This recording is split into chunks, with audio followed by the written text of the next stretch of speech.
O Evangelho de Lucas, capítulo 15. Evangelho segundo Lucas, capítulo 15.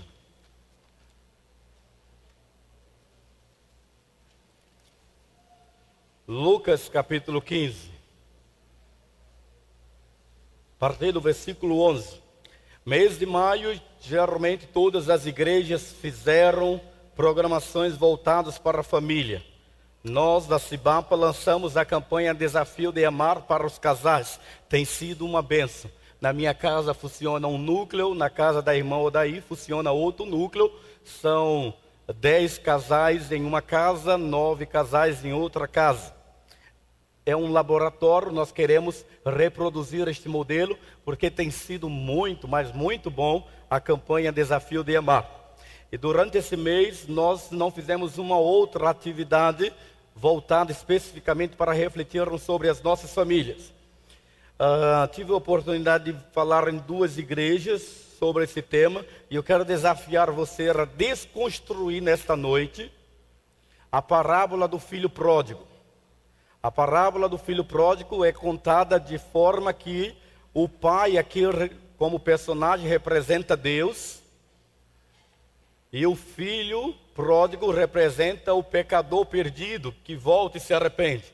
Pois bem, desconstrua esse sermão que você já ouviu mais de 300 vezes, e vamos pensar sobre uma família que decidiu, depois de tanta encrenca, ser bênção. Então nós vamos olhar a parábola na perspectiva da família. Ok? Então a parábola vai ser refletida da perspectiva da família, sem o lado da espiritualidade que os pregadores dão uma parábola do filho pródigo. Acompanhe-me na leitura, por favor, versículo 11. Jesus continuou: um homem tinha 2 filhos. O mais novo disse ao seu pai: Pai, quero a minha parte da herança. Assim ele repartiu a sua propriedade entre eles.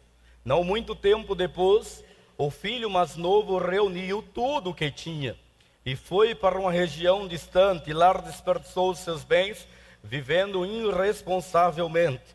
Depois de ter gasto tudo, houve uma grande fome em toda aquela cidade.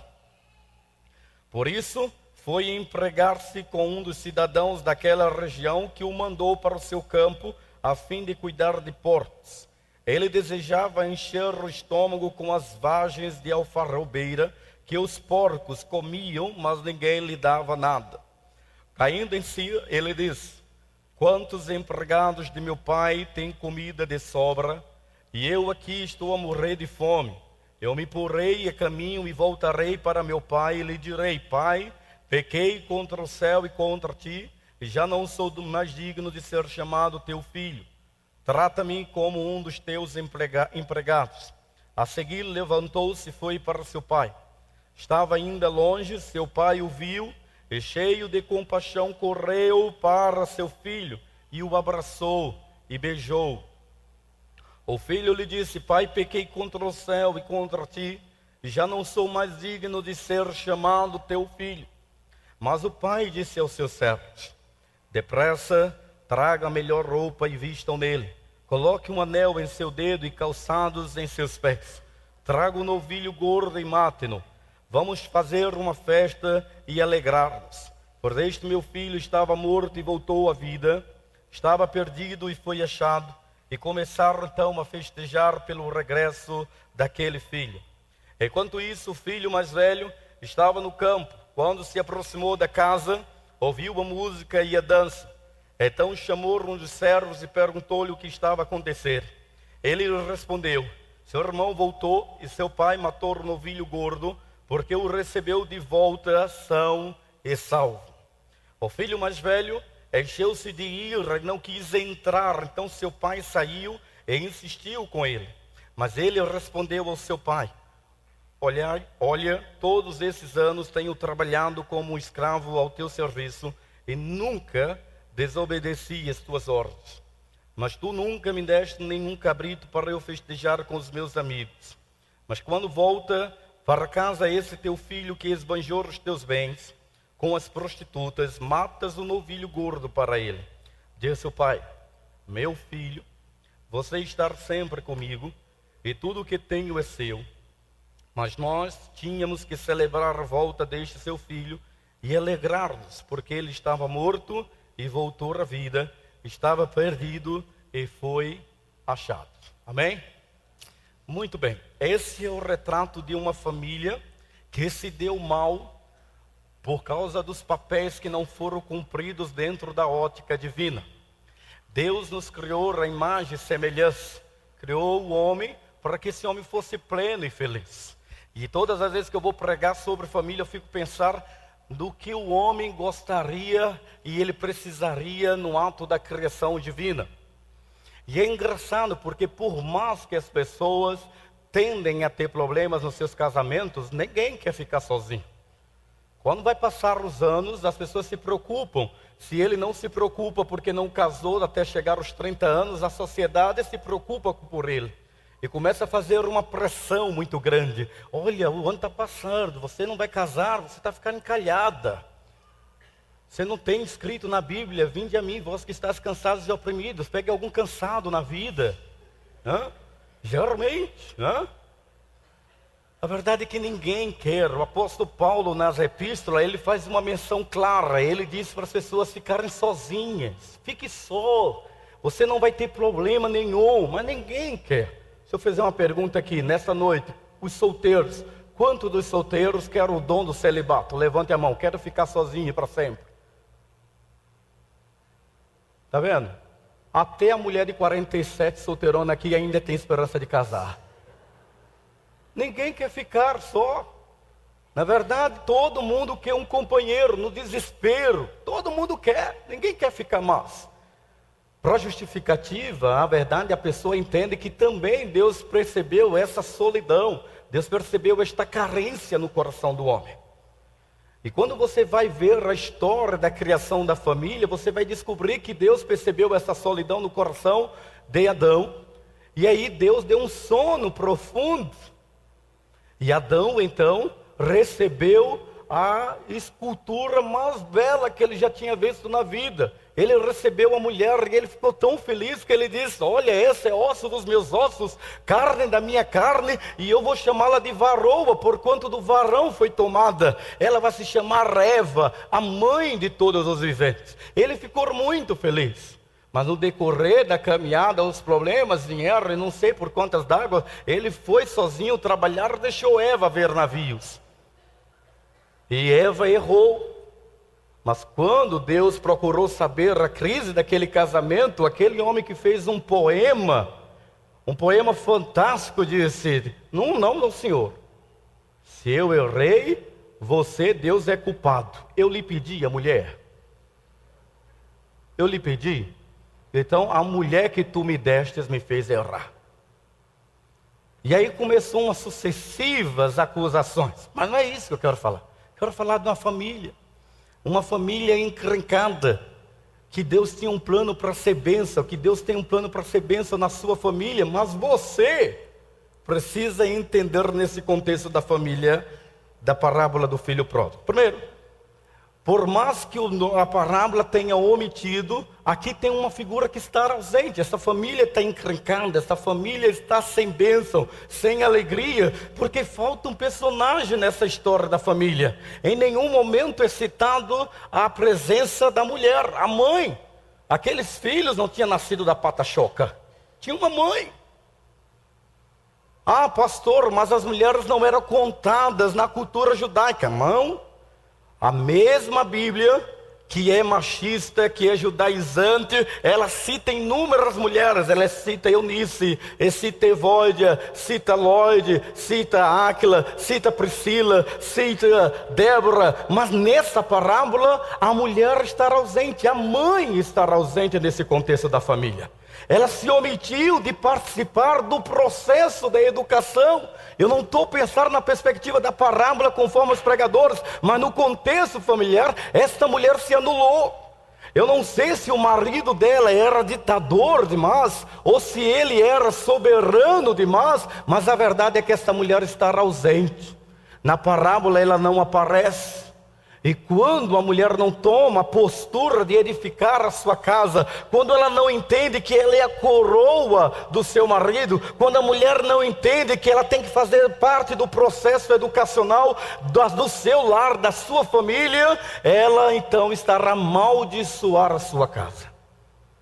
A parábola do filho pródigo é uma mulher ausente, uma mãe ausente, uma mulher que não exerceu o seu papel, que se anulou, que se omitiu de participar do processo de transformação da sua casa.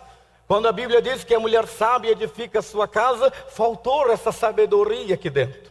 Talvez nos nossos tempos, essa mulher que teve que ir para o campo de mercado, de trabalho, talvez essa mulher que teve que suprir as lacunas financeiras da sua casa e entregou a sua casa para a babá eletrônica, para a creche, para quem quer que seja cuidar da sua casa, ela não tem como lamentar nem chorar, porque a sua casa se desfaleceu ou se desmantelou.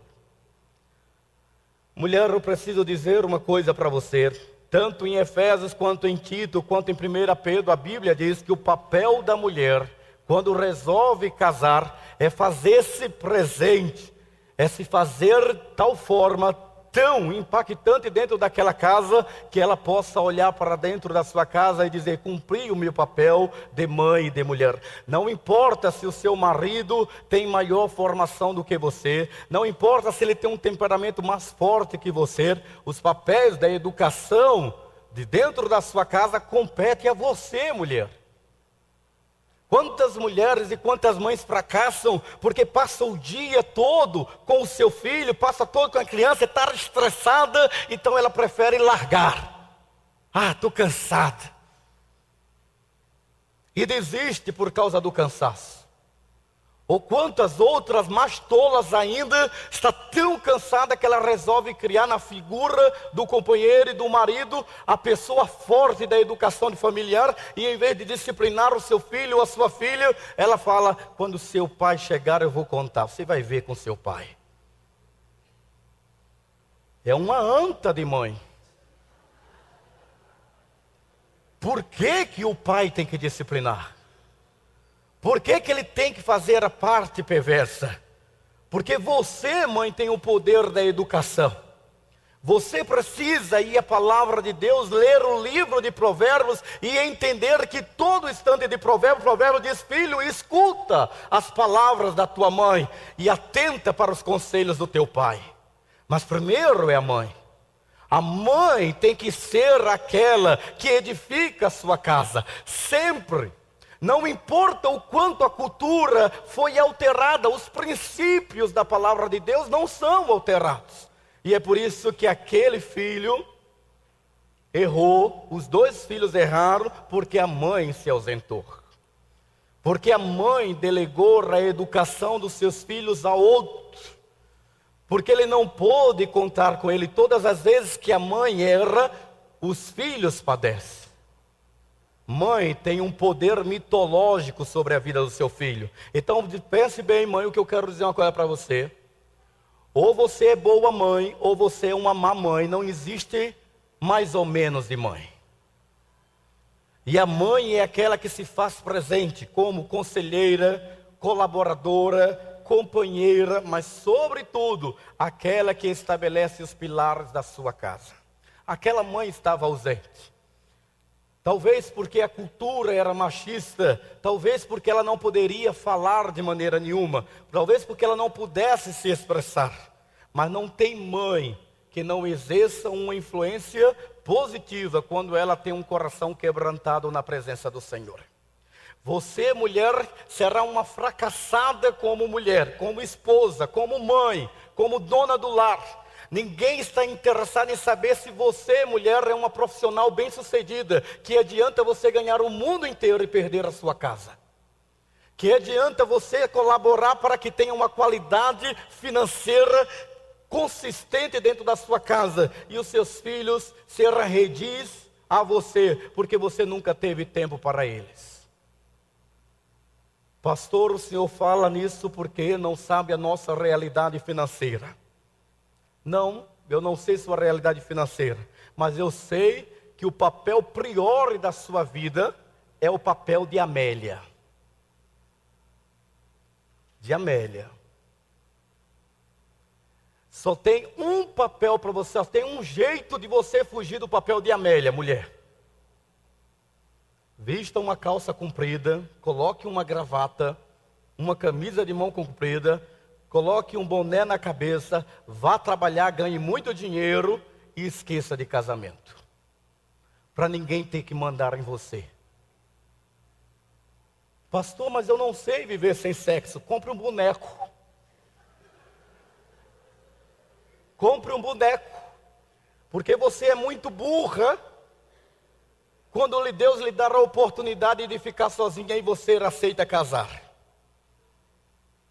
A Bíblia é clara que você, mulher, já nasceu num patamar, numa situação de ser mandada pelo pai. No meio de todos os irmãos, você era mulher, já sofreu com isso. E Deus lhe dá a oportunidade de você ficar sozinha, mas você já sabe que seu pai é terrível. Mas quando chega na idade da loba, você sai atrás de um homem, pelo amor de Deus. Um homem, pelo amor de Deus. E quer. Aí Deus coloca no seu caminho um homem, com poder de decisão, com poder de fazer e acontecer, mas ele é parecido com você. E aí você não quer porque ele é dominador, porque ele é isso, porque ele é aquilo. Você quer um homem para mandar nele. Você quer um homem para viver em convivência boa. Aí, aquele homem enérgico, de poder de decisão, que aparece na sua vida, é bonitão, é isso e aquilo, mas ele tem um poder de mandar demais. E você diz, Deus me livre um homem desse. Aí você casa com uma songamonga. Ele aparece, parece que já vai morrer, mas ele compra um buquê de flores para você. E dá. Aí você diz, ai que lindo. Que lindo. Depois você diz para ele, faça isso. Ele faz. Faz aqui. Ah, esse é o homem ideal, faz tudo o que eu quero. Depois de um ano de casado, você começa a brigar. Esse traste que não faz nada, que eu tomo a iniciativa toda da casa. Por quê? Você escolheu.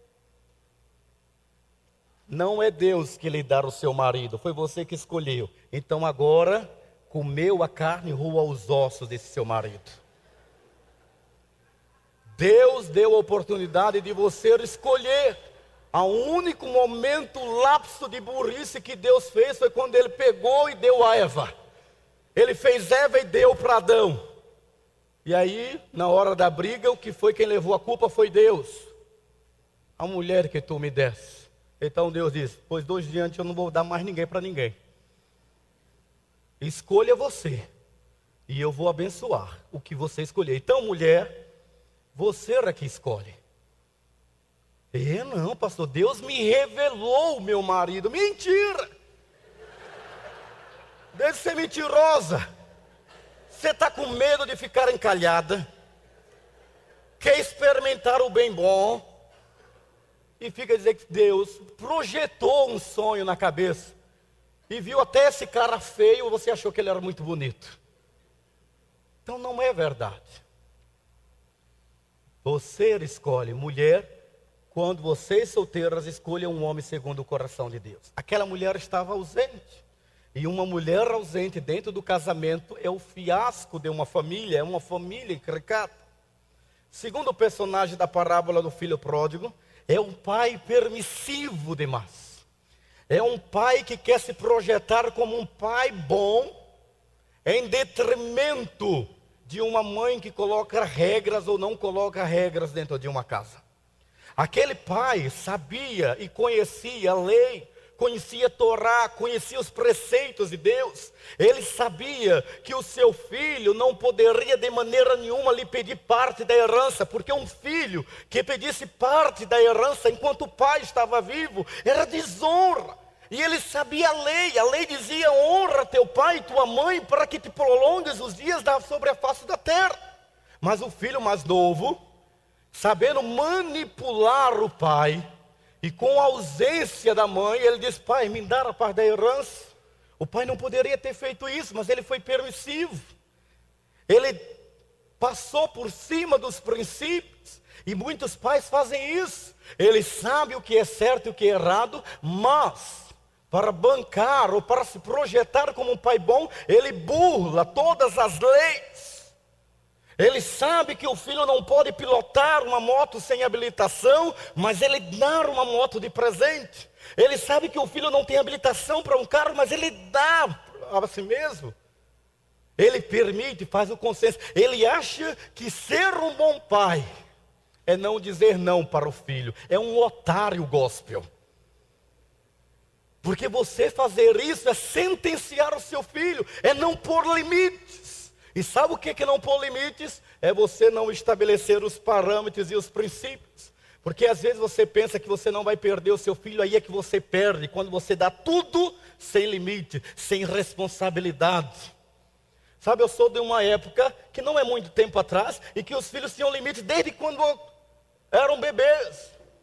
Não importa se você é pai e tem muito dinheiro, você tem que dar responsabilidade para o filho dentro de casa. Tem que dar responsabilidade. Fui de uma casa recentemente, amei aquilo que eu vi nessa casa. Regra: terça-feira, fulano, limpar o banheiro. Quarta-feira, limpar a área de serviço. Cada um tinha uma atividade. Eu era seminarista sem condições de pagar dinheiro. Pastor Samuel, irmã da Lídia, conseguiu para trabalhar numa igreja e me deu o emprego dele para mim, que era pegar uma criança lá na Tijuca e levar até o Flamengo de metrô e voltar. O pai ia me dar um salário mínimo. Eu aceitei, o rapaz era surdo, né? Ou como as pessoas dizem aí fora, surdo mudo, pequeno. E aí eu fui. Primeira vez que eu cheguei lá veio um menino, desceu do elevador com a sacola. Aí me viu, sabia que eu era o empregado, pegou a bolsa e me deu. Esticou a mão.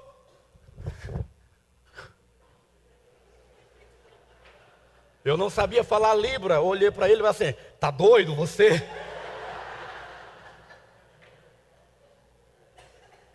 Você, o livro é seu, a pasta é sua, você vai levar. Não eu.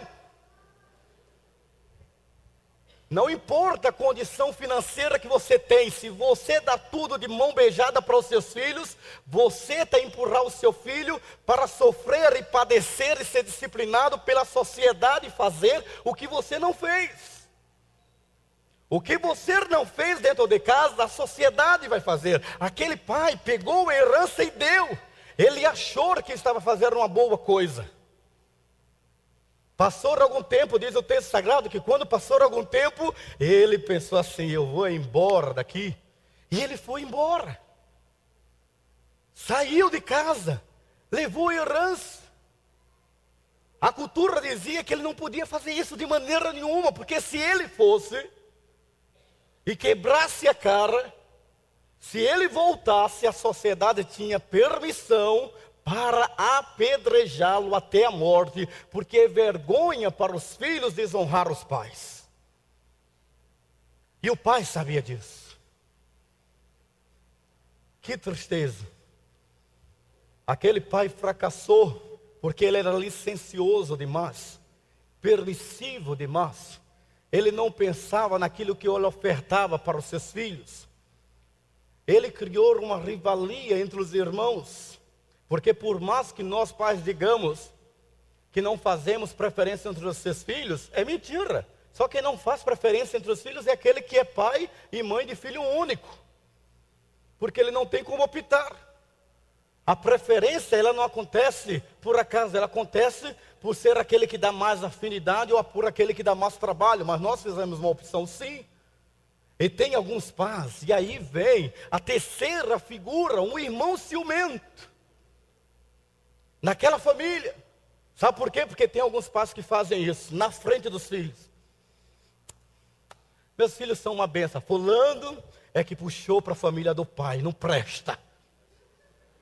E aí você tasca lenha na família do pai, na frente. Ah, mas ciclano, meu filho não, já é mais para minha família. É carinhoso, é atencioso.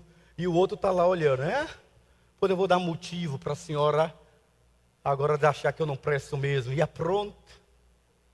É quando nós, pais, elogiamos de mais uma filha ou um filho, e os outros ouvem e começa uma rivalidade.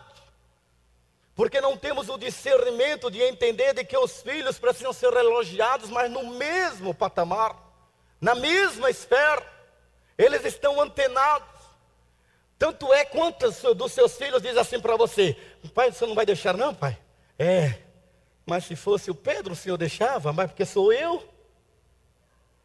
Porque ele sabe que o outro consegue manipular as suas emoções, sabe arrancar tudo de você, e é verdade. Na minha casa são 5 irmãos, eu era o que conseguia arrancar tudo,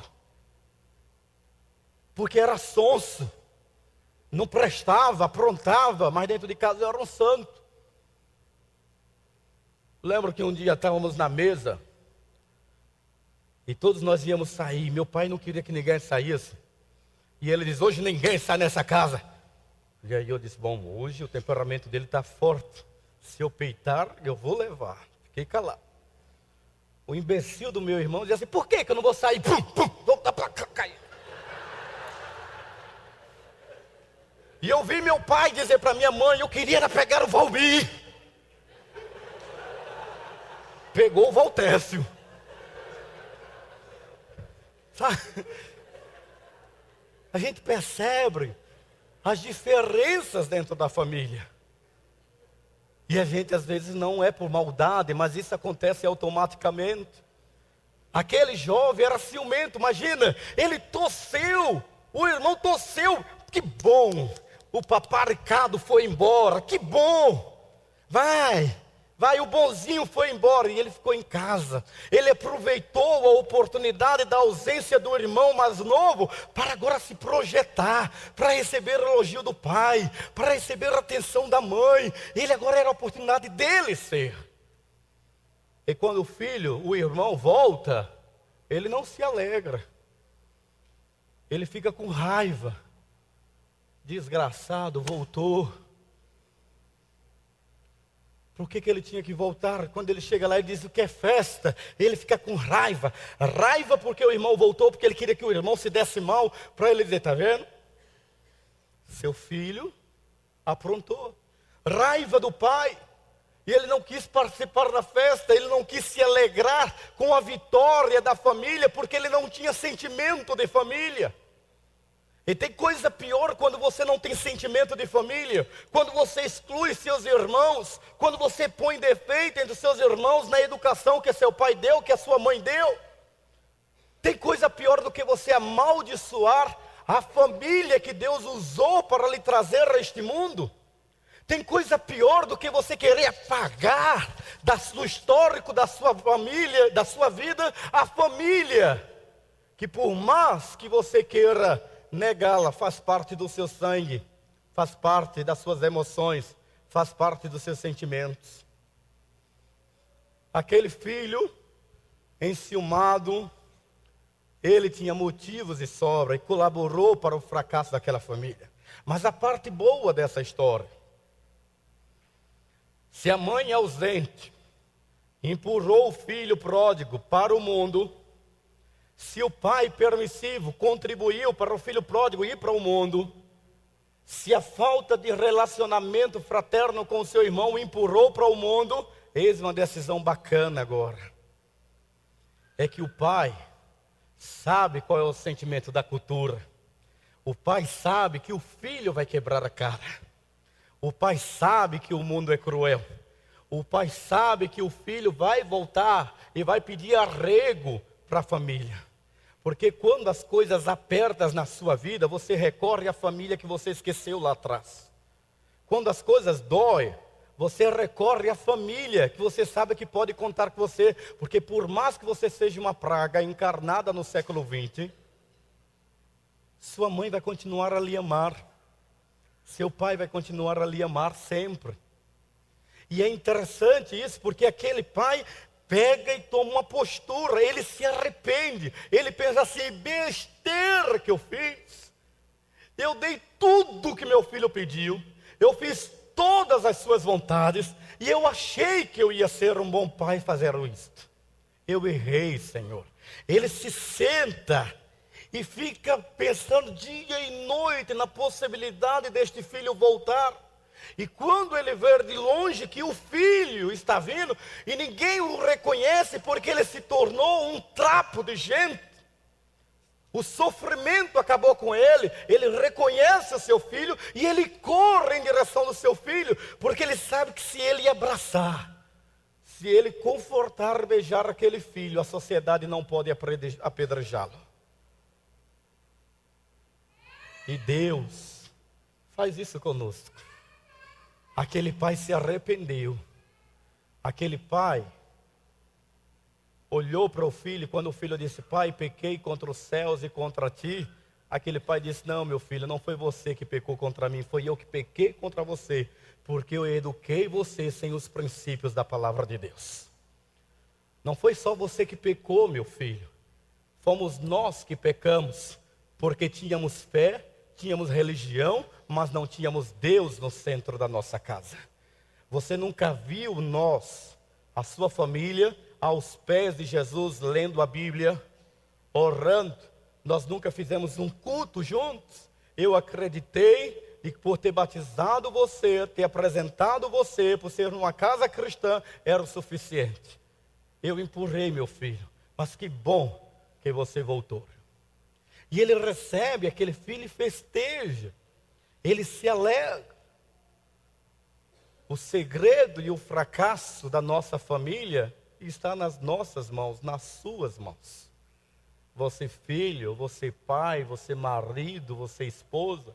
Não é você atribuir ou alegar a problemática que hoje tem na sua casa ao seu pai, à sua mãe, ao seu marido, à sua esposa. Vista a carapuça, reflita sobre a sua participação dentro de casa e veja se as reações que você tem recebido da sua esposa, dos seus filhos, não é uma consequência das suas ações. Porque Deus não pode transformar a sua vida. Deus não pode transformar a sua família se antes houver uma atitude no seu coração de dizer: eu quero é Deus. Se Deus não for tudo na sua vida primariamente, as demais coisas perecem diante de nós, até mesmo com boas intenções. Porque é um dito popular que diz que o inferno estará cheio de gente de boas intenções. Mas nós podemos nos voltar para Deus. E se você quer um recomeço, o recomeço é: volte-se para o Senhor. Entregue a sua vida e a vida da sua casa àquele que pode lhe ajudar a ser uma mãe melhor, um pai melhor, um filho melhor, um irmão melhor, e você possa dizer: eu e minha casa servimos ao Senhor. E não é fácil isso, mas aquele homem tomou essa decisão e disse: meu filho, seu irmão estava morto e reviveu. Quantos lares aqui estão doentes? Quantos lares estão na berlinda de um colapso? E tudo porque você já tentou tudo. Mas só há um caminho, quando você coloca-se diante de Deus e diz: Deus, salve a minha casa. Quero convidar você, nesse momento, a curvar a sua cabeça, fechar seus olhos.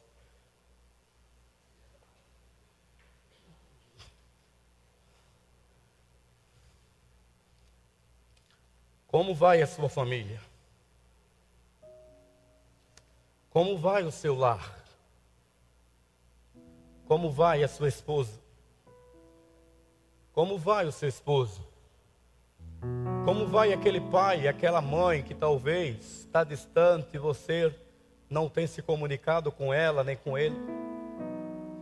Como vai o seu relacionamento com os seus irmãos? Como vai você?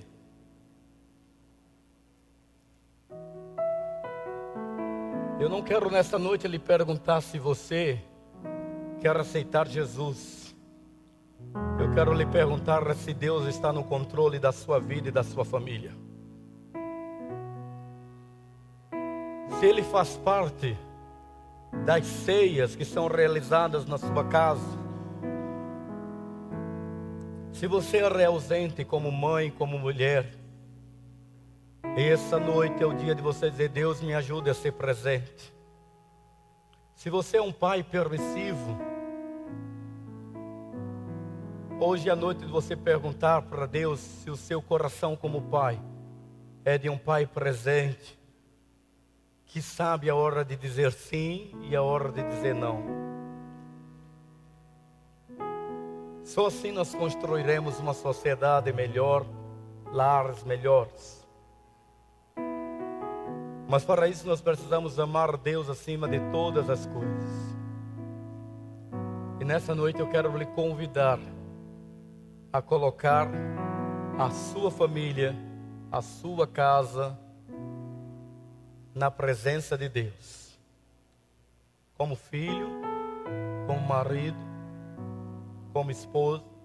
Independente de você ser evangélico, católico ou espírita, eu quero orar pela sua casa. Se durante o sermão alguma dessas características refletiu uma realidade da sua casa e você quer reverter este quadro, eu quero que você faça uma oração comigo agora aí no seu coração. Diga: Deus, eu quero apresentar a minha família ao Senhor nesta noite. O Senhor sabe que ela não é a família perfeita,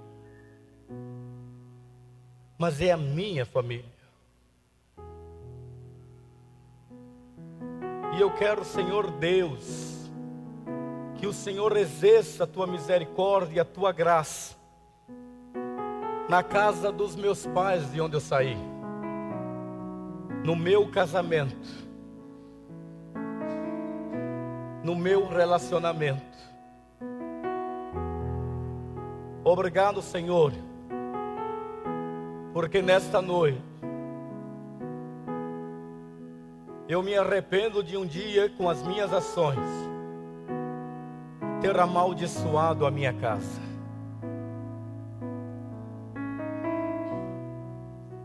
Salva e restaura a minha família, Senhor, em nome de Jesus.